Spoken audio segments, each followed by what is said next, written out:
Election break చూస్తున్నా మనం దొరసాని అంటూ రేవంత్ చేసిన వ్యాఖ్యలపై డీకే అరుణ మండిపడ్డారు.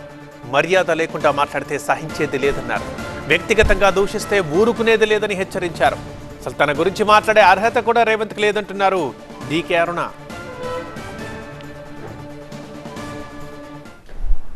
కొంచెం తెలివి ఉండి మాట్లాడాలి. మాట్లాడేటప్పుడు తెలివి లేని మాటలు మాట్లాడొద్దండి దయచేసి. ఈ రాష్ట్ర ముఖ్యమంత్రిగా నేను గౌరవిస్తున్నా. పాలమూరు జిల్లా వాడిగా ముఖ్యమంత్రి అయినామని సంతోషపడినా. మా జిల్లా అభివృద్ధి చెందుతుంది. రాజకీయంగా ఏనాడు కూడా రాజకీయపరమైనటువంటి పార్టీ పరంగా మీ సిద్ధాంతం మా సిద్ధాంతం పరంగా మాట్లాడుతూ ఉన్నాం. వ్యక్తిగతమైనటువంటి విమర్శలు చేస్తే మర్యాద ఉండదని చెప్పి నేను హెచ్చరిస్తా ఉన్నా. పాలమూరు రంగారెడ్డి తెచ్చిందా, జాతీయ హోదా తెచ్చిందా, నువ్వేం బీకినావు? ఏం బీకినావు? నువ్వు పార్లమెంటు సభ్యుడిగా ఉన్నావు కదా, ఏం బీకినావు నువ్వు చెప్పుడా?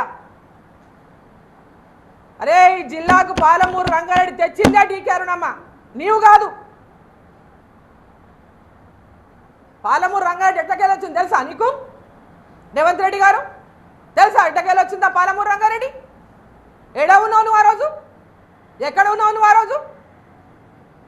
ఈరోజు పెద్ద పెద్ద మాట డైలాగులు కొడితే అయిపోయింది అనుకుంటున్నారా?